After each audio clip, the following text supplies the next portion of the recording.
Broadcasting Region 1. Region 1. This is BBS. Bicol Broadcasting Systems Incorporated. DWLV 91.9 MHz. Your news and music stations. BBS. Basta Bareta. Sigurado. Alas 6:52. Hali sa BBS News Center Naga. Uyan ang mga nagbabago. Presko. Mga baretang sigurado. Ini ang BBS Primetime News. Mga tugang marinaga po sa Indogabusal daw po kita ngunyan kanda Martes. Ako po si Junel Cuba. Sa headlines kita kanda sa tuyang mga barata sa lado lokal. Mas pinakusog na bicycle patrol, personal na pinagpanginutan ni Police Brigadier General Andrew P. Dizon, Regional Director kan Police Regional Office No. 5. Sa tuya pa nga pamayukan mga barata sa lado lokal, sarong boksingero gikan duman sa parte mismo kan Bicol Region and nakaguno kan WBC Asian Continental Super Featherweight Championship. Sa tuya pa nga pamayukan na mga barata pa kita sa lado lokal. Pantalanda dyan sa parte mismo kada banwaan kada Pasakaw Camarines Sur, binabantayan niya na kada mga autoridad huli kada posibilidad na gibon ining agihan kana mga kontrabando kabali na dyan and illegal na droga.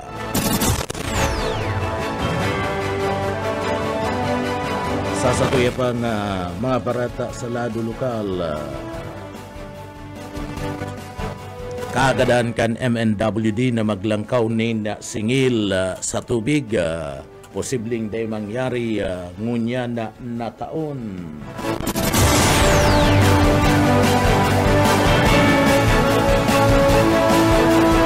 Kamayo pa kan mga barata sa lado lokal.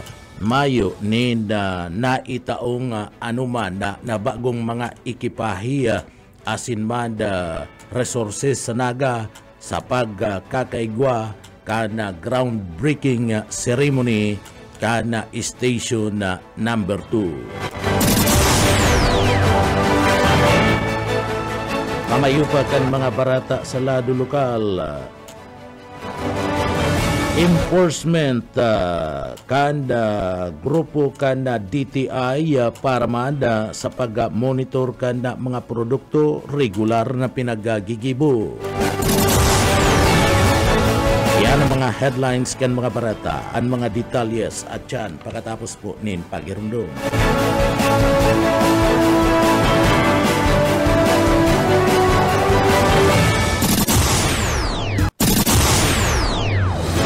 Mga tugang liwat maray na aga po sa Indogabus, ako po si Junel Cuba. Sa detalyes na kita kan sa tuyang mga barata sa lado lokal, mas pang pinakusog na bicycle patrol, personal na pinagpanginutan ni Police Brigadier General Andrew P. Dizon, ang Regional Director kan Police Regional Office No. 5. Inibong nga naman kanda subuot mga direktiba ni Chief PNP Police General Romel Francisco Marbil na matauanin doon kanda police ang pinag-aapod na police visibility sa mga pampublikong lugar. Kinakaipuan magapatrolya ang 85% kan mga personay kan PNP asin padagos ang pakikipagkoordinar sa komunidad tanganing siguraduhon ang kaligtasan asin man tranquilidad siring manda ada maray na bulos kan pasi orden sa mga sakop na pampublikong mga lugar. Ada bicycle patrol sarong importanteng lakdang para mas pang maparani ana mga pulis sa komunidad sa paagingiman kan pinagpakusog na police visibility pagsasagibo kan regular na pagkakaigwa ng patrol duty. Pinaglalauman man na mas pang digdi mapapangatamanan na an mga pampublikong mga lugar asin masiguro ang kaligtasan na kan mga namamanwaan na padagos an pakikipagkoordinar ngunyan kan pulisya sa mga lokal na mga komunidad tanganing masiguro an public safety an katrangkiluan asin man na karahayan na sharing man an kooperasyon asin suporta kan mga namamanwaan na importante tanganing man na digdi maipasudod ang mga obato ang gusto kan na pulis ligtas ka sa paagi kan na lansar na bicycle patrol ang mga miyembros kan na PNP digdi sa laog kan na naga anda padagos-dagos na nagkakaigwanin paglibot-libot sa mga buro barangay iyan tangani man na naipailing ang na presensya kan na PNP na mairani sa partibismo kan na komunidad sarong grupo kan na bike patrol digdi sa laog kan na siyudad Canaga ang pinagbilog kan Philippine National Police sa paagi man yan kanda pamayukan na PNP digdi sa laog kan siyudad Canaga City Director Police Colonel Erwin Rebellion anasambit ng mga bike patrol kana PNP kompuesto ninda 7 grupo ninda mga kalalakian asin sarong miyembro na babae. Iba pa nga detalles kana sa tuya pa nga mga barata sa lado lokal. Health emergency allowance sa mga barangay asin health personnel na nag-serbi sa kasagsagi kan pandemya sa naga pighahalat pa sa kudngunyan. Buyit padere sa detalye. Pighahalat pa kan mga barangay asin health personnel kan naga nagserbi bilang mga frontliners sa kasagsagan kan COVID-19 ang ipinagpromisang health emergency allowance kan Department of Health asin kan Naga City Government na nagkakantidad 3,000 sagkod 9,000 pesos kada bulan depende sa naging trabaho. Sigun kay Magno Reyes, Head kan Mental Health Division kan Naga City Health Office na mayo pa sa indang pag-iribang empleyado ang nakaresibi mantang igwa na sa ibang barangay asin infirmary. Sinabi ni Reyes na mayo sindang magiginibo kundi maghalat sa kantidad na ini sayang man kundi makukuha o kan mga barangay health workers, nurses, midwives, doctors, maging mga barangay official asin barangay tanod na namugtak sa panganib ang salud huli sa COVID-19. Para sa BBS News, Boyet Paderes. BBS, Basta Bareta, sigurado. Sa iba pang detalles kana sa tuya pang mga barata sa lado lokal. Sa iba pang detalles kan mga barata sa lado lokal, masagibon in tree growing activity ang Department of Environment and Natural Resources o DENR Bicol sa manlaylay ng mga probinsya kan Rion, kaibanan ang probinsya kan Camarines Sur. Ini katakudman kan selebrasyon kan Philippine Arbor Day sa bilog na nasyon ngunya na Hunyo 25, 2024 o ngunya na aldaw. Sinabi ni Ayla Dines Trinidad ang Forester 2 kan DNR Bicol na ang selebrasyon kan Philippine Arbor Day ang bilang pagsunod sa Presidential Proclamation number 396 Series of 2003 na may katuyuhan na makapagduhol nin kaaraman sa publiko partikular na sa mga mapartisipar digdikan importansya kan pagtatanom nin kahoy asin na sustainability o ang pag-ataman ka na mga ini sagkod na nga ini ana magtalubo asin na magdakula. Katakod kan bagay na ni pinagpaayag pa man ni Trinidad na ini pigigibo kada taon tangani man na mamitigar ang climate change, mabawasan ang sobrang epekto kan mga baha, erosion asin na kadakol pang iba. Sa ibong kani, nasa 970 na mga individual ang piglalauman na mapartisipar sa sinambit ng aktibidad sa bilog na Rion Bicol kung sain nasa 2,800 na mga seedlings nin manlaylay na mga kakahuyan ang itatanom arog ka na nara, pili, bakawan, kakao, asin iba pa. Sigun pa man kay Trinidad na nasambit ng aktibidad, papartisiparan kan manlaylay ng mga ahensya kan gobyerno, arog kan mga personalis gikan sa mga LGUs, Professional Regulation Commission, Bureau of Fire Protection, Philippine National Police, Philippine Navy, Philippine Coast Guard, mga akademya, mga miyembros kan sangguniang kabataan, asin man non-governmental organization, asin iba pa. Iba pa nga detalyes kana sa tuya pa nga mga barata sa lado lokal. CLUP kan Libmanan, Camarines Sur, padagos ang proseso. Mike Gravito sa detalye. Ipinagpahayagan ni Vice Alcalde Jerry Tendero kan banwaan ni Libmanan, Camarines Sur na ngunya nagpapadagos-dagos sa indang pagtukar sa CLUP o ang Comprehensive Land Use Program kan banwaan ni Libmanan, Camarines Sur. Na po nita ipuan mo rin po niyo ka mga taga-Libmanan tanganing ma-align po si mga malag po ng establishment sa commercial, residential and agro-industrial. Dapat po naka-align po yan. Ang katotohanan po, Sir Mike, dapat matapos po yan within ng 10 taon. Based po sa ulay po ni Mayor Jess Camara, dapat matapos po yan. Tangani pong mapakinabangan na. Yun na po ang tigalag ng mga taga-Libmanan, yan po nga si LUT. Parte ka naging magapahayagan ni Vice Alcalde Jerry Tendero kaninian makaulay kan BBS Patrol Kasudma sa nagpapadagos na pagdangog kan CLUP kan banwaan nin Libmanan, Camarines Sur. Para sa serbisyo publiko, si Mike Gravito, Basta Bareta, sigurado. BBS, Basta Bareta, sigurado. Sa iba pang detalyes kana mga barata pa kita sa lado lokal, inisyatibong nagsagibo kanda BIPAT sa Skill Enhancement Training Workshop sa Barangay Blatter Report Writing asin personay kan Camarines Sur 2nd Police Mobile Force Company RPSB Team duwan sa siyudad kan Iriga sa panginginot man ni Police Staff Sergeant Gary Dasa, Assistant Team Leader sa mga miyembros kan Barangay Peacekeeping Action Teams na kung sa inda pinagapanginutan kan sa indang mga barangay opisyal sa paagiman ni punong Barangay Norman Lucinia sa mga miyembros asin na force multipliers kanda Barangay San Ramon Iriga City kanda nagtalikod na aldaw kanda Lunes kung sa inda sa presente nangyari anda nasambit ng inisyatibo alas 9 na pagkaaga dagdag pa kadi ang aktibidad sa laduman kan First Aid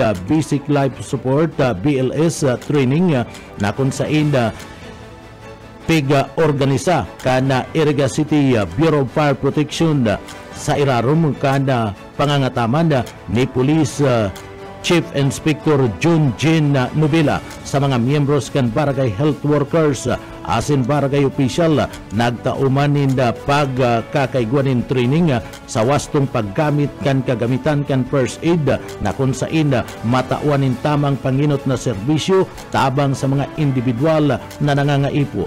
Ang aktibidad na ini anda may katuyan na makatabang na maitukdo anda mismong pagkasabot sa mga miyembros kan force multipliers kan sinambit ng barangay tanganing madagdagan an sa indang kaaraman asin magamit sa indang mga trabaho asin mas pang magdanay an karahayan asin anda katuninungan sa indang barangay ninhuli kan itinutulod na bagong Pilipinas gusto kan pulis na ligtas ka.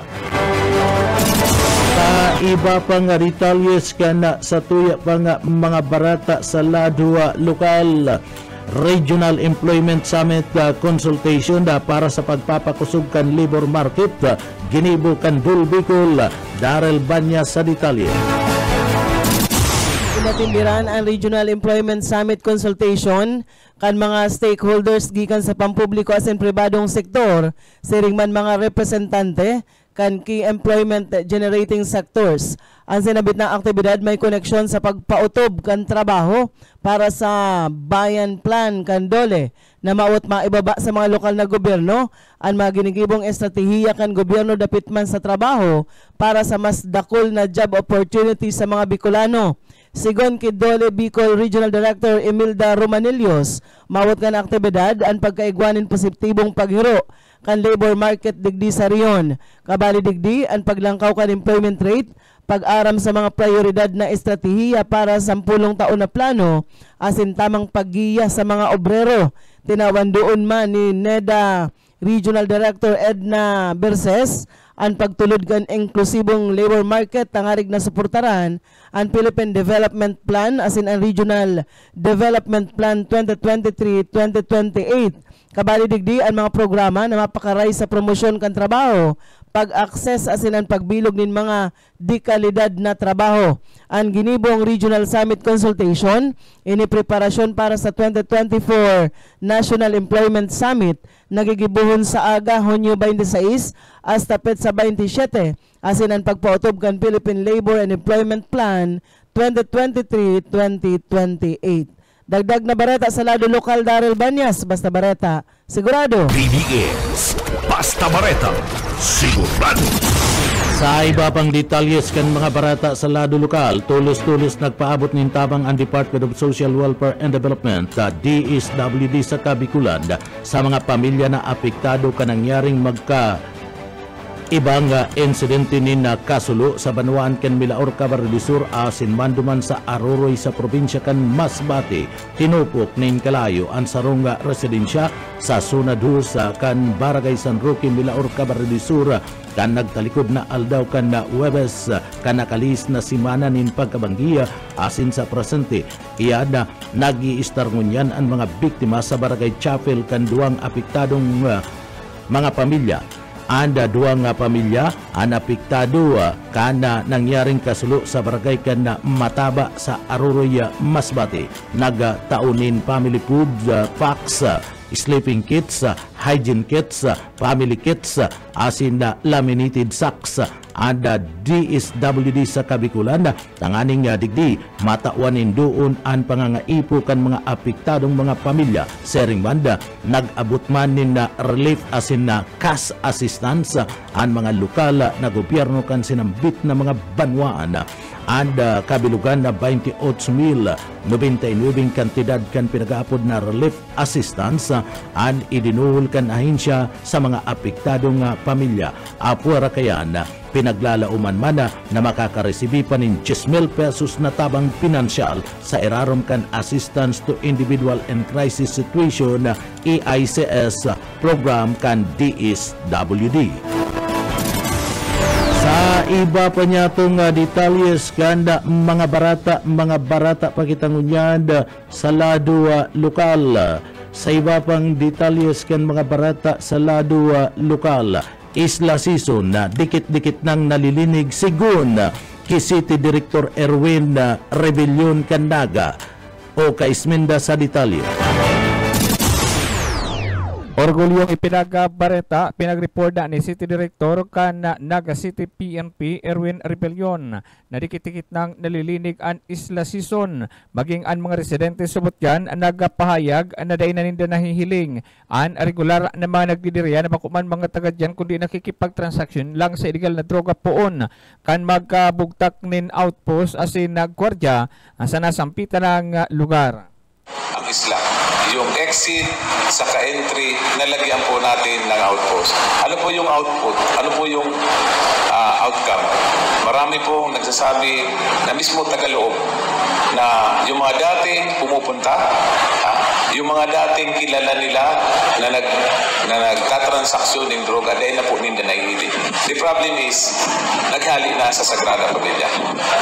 So, ang coverage po ng Naga is again, the 26 barangay. Kasi wala na po silang holdings.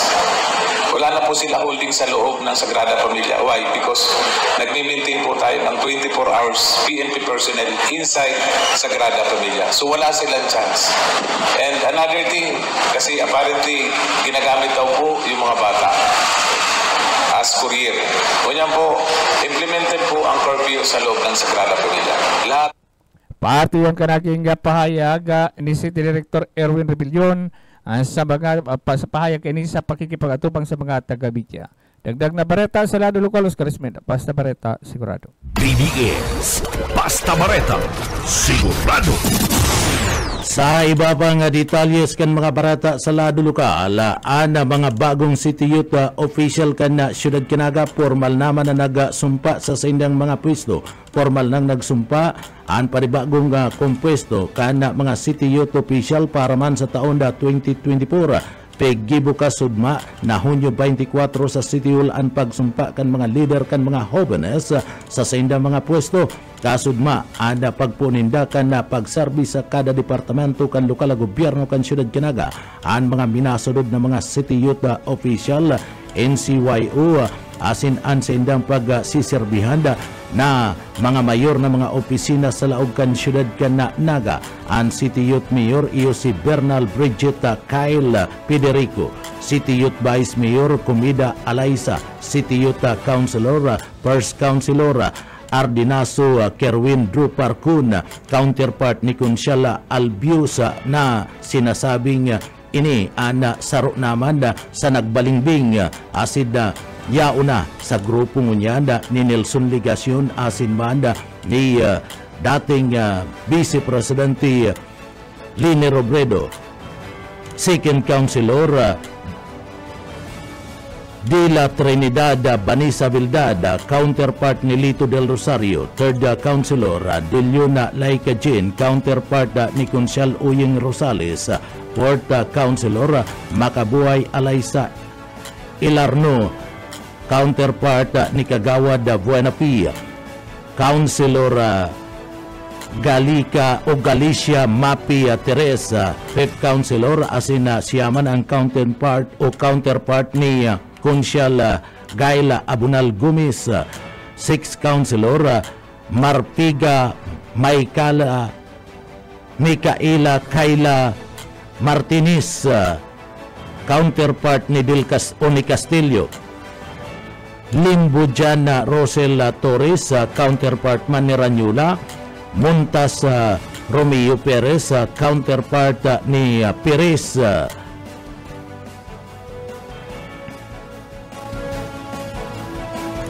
Pututan Sofia Andrea Barosa, counterpart ni Del Castillo, Clidera Jaime Junicio, counterpart ni Beltran, Alano Mark Genesis Carello, counterpart ni Peñaflor, Antonio Nehemia Enrico Rabano, iyo ang magiging counterpart kan iski president na si Felix, City Youth Administrator Tesorero Jana Porda Ugayon, City Youth Secretary to the Mayor Calpi Clark Macho Bermudo, Sangguniang Panglungsod Youth Secretary Tayas Marica Ara Lorio. Yan ang minakompuesto kan mga bagong City Youth official kan siyudad ni Naga. Ta iba pa niya itong detalyes kan mga barata sa lado lokal. Sa iba pa nga detalyes kan mga barata sa lado lokal, kinakaipuan ng tutukan kada siyudad Canaga na madikunsyesa ang dalagan kan bulos kanda trapiko digdi sa laog kan siyudad Canaga, partikular na sa mga mayor na tinampo Canaga. Ini ang tinawan doon ni Lieutenant Colonel Chester Pumar kan PCR sa laog kan Naga. Sigun ki Pumar, nagdadakul ang volume kan na bihikulo sa laog kan siyudad. Alagad daiman subot nagdadakula ang tinampo, kaya nagkakaigwa ning grabing problema asin nagurumo kan bulos kan trapiko na digdi dapat subuot matawanin atensyon kanda lokal na gobyerno kana Naga. Iyo anda pinagaapod na tulong anda dapat na masunod.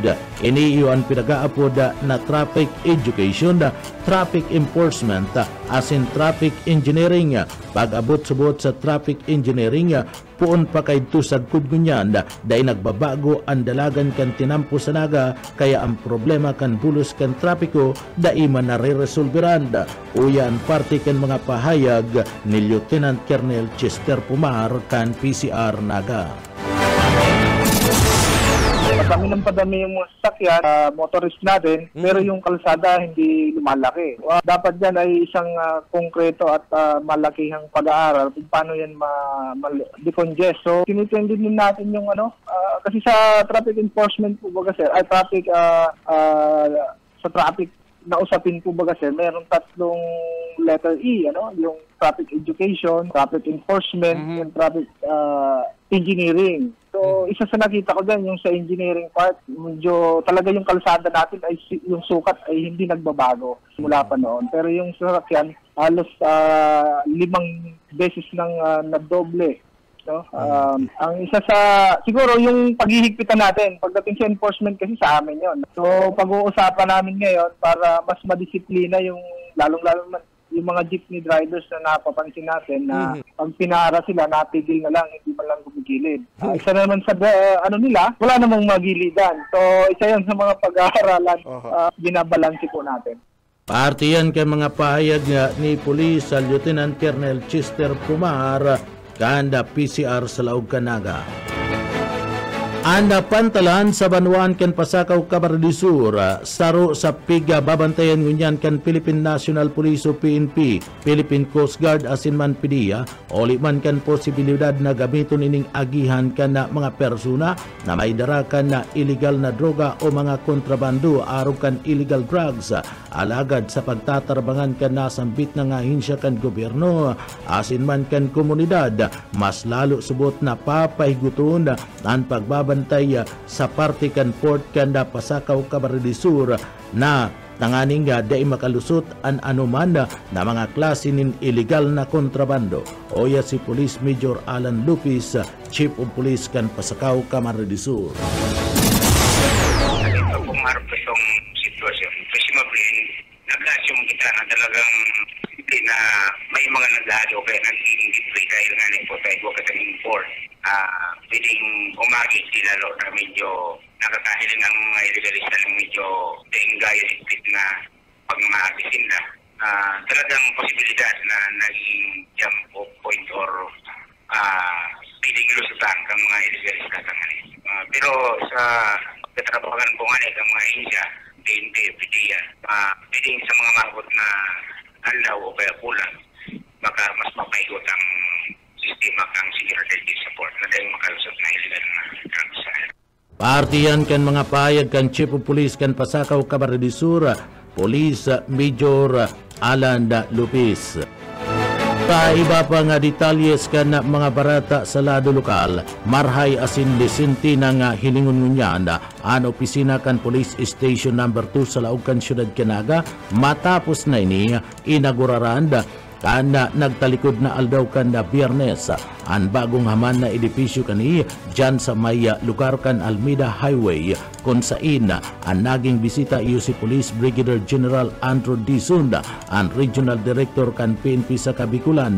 Sa ngunyan, gigibon paman giraray sa pagikan na Police Major Jovel Lunar na matakudan na ninda serbisyo nin kuryente asin linya nin tubig anasambit ng hipatura kan pulisya iyan tangani man na komportable sa pagtrabaho ang mga pulis sa Station No. 2 urog na duman sa saindang mga pangangaipo. Uya si Colonel Erwin Rebellion, ang City Director kan Naga City PNP. Para po sa latest development po pag-inagrig ng solicitation po at least medyo disente na. Ang challenge lang po talaga is yung kuryente. Anyway po, ginigibuhan naman paagi, ginigibuhan po yung medyo na mapagalitan ng kuryente kasi itong gagawin kung magagamit, sabi na very conducive man para sa mga tao na para sa pagtrabaho. Yan po ang pinaka-latest development at itong sinasabi po ni Artiyan kan mga payag ni City Director Colonel Erwin Rebellion kan Naga City Police. Pagkumpirmar ni Lieutenant Colonel Erwin Rebellion ang City Director kan PNP Naga na mayo man pinagtaong dugang na mga logistic si PNP Regional Director Police Brigadier General Andrew Dizon kan ini ang magbisita sa Laog Canaga para man sa grinibong groundbreaking kan bagong Station No. 2 dyan sa Almeida Highway. Sigun Rebellion kung ano subuot ang mga dating mga resources na gamit kan Station na number 2, iyo man girare ang gagamito ninda sa pagbalyo sa saindang bagong opisina duman sa Almeida Highway. Ngunya na aldaw, igwasindanin meeting kay Chief PNP. Ang mga opisyal ka na pulis sa Bicol asin mananaunin na kadagdagan na badil asin iba pang logistic o resources. Naglalaom ang PNP naga na abuton man ka na sambit ng mga fire trucks o badil and naga City PNP uyan pahayag ni City Director Colonel Erwin Rebellion Kanaga. Wala, sir. Wala po. Kung ano po yung mga resources na ginamit po ng station po, yun man din po ang gagamitan ta. Ngunyan po, ito po kaming kita sa CPNP at bibigay po yata ng mga firearms. I don't know, baka yun na po siguro ang maiiso sa kuya. Pero as to the mobility and other resources, kasi po until tomorrow po kung ano itataon po sa kuya lang sa kuya ng CPNP. At iyan kan mga payag ni City Director Colonel Erwin Rebellion kan Naga City PNP sa pakikipagulay kan programang Radyo Banat ni Benji Rivera. Regular ang girigibong enforcement asin monitoring kan DTI sa mga produkto urog na dumada sa mga establishmento na kung saan minabalga sa product standard law asin iba pang mga provisiones kan Consumer Act of the Philippines. Kana nakalisa na bulan kan Mayo 13. Bukan na bulan kan Mayo, tracing mga kumpanya na naisyuan ni Notice of Violation kan DTI Naga sigun kay Director G. Ablanda. Kadaklada sa mga nasambit na mga establishmento ang nagpapabakal ninda sertipikadong produkto na mayo kan mga pinagaapod na product standard o PS mark asin imported commodity clearance o ana ICC uya si Director G. Ablan kan DTI Naga. Well, actually, barely a month ago, nagkaigwang enforcement. Actually, regular ang pag-i-enforce me. Duman sa nasabi ng enforcement, ikaw pong nagkadarakop na 13. Ang violation ka to, kadaklan sa product standards, ang mga produktong involved to itong mga sa construction materials. Particular po itong may mga pipes, angle bars, and then nagkapira pang mga electrical materials. And then igwaman some sort of monoblock. So, gabos ito in relation naman sa product standards. Kasi igwa kitang, to my recall, mga 102 na produkto na dapat nagsusunod naman sa inaapod na Philippine National Standards. Gusto sabihin, itong 102 na to, igwa nang na-establish na standards ang Philippine government. Kaya dapat uutubod ito. And that is true to both locally made or locally produced, saka ito po mga imported na mga produkto. So, dapat itong mga ipoprodusir, bago siya i-market sa merkado, nagtitest muna. And then, pag nakapasa, naman sa standards, tinatawan siyang certification. Pag locally produced, magkakaigwa po siyang inaapod na PS mark or product standards. Pag imported man ang produkto, ititest man girara, and then pag nakapasa, i-issuean sa din ICC or Import Commodity. Party kan mga pahayag ni Director G. Ablan kan DTI sa laog kan Kamarelisur sa entrevista kan programang Radyo Banat ni Benji Rivera.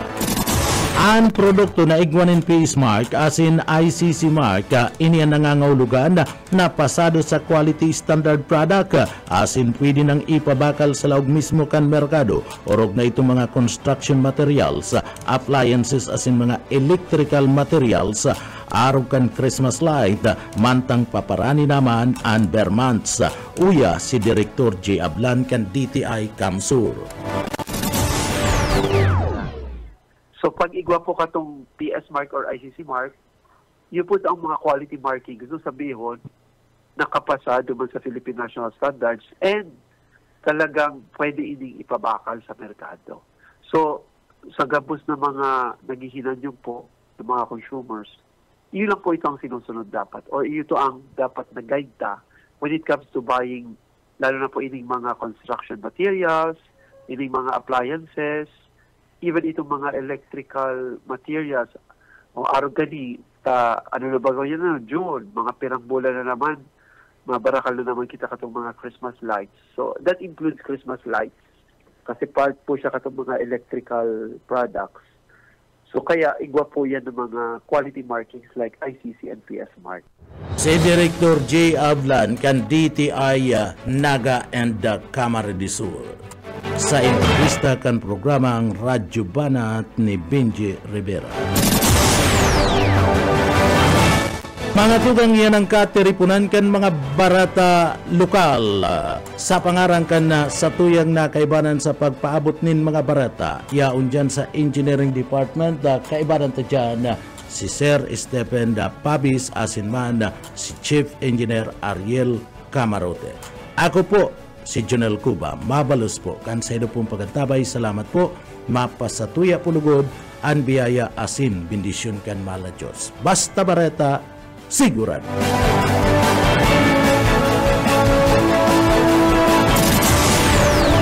BDS Basta Bareta sigurado.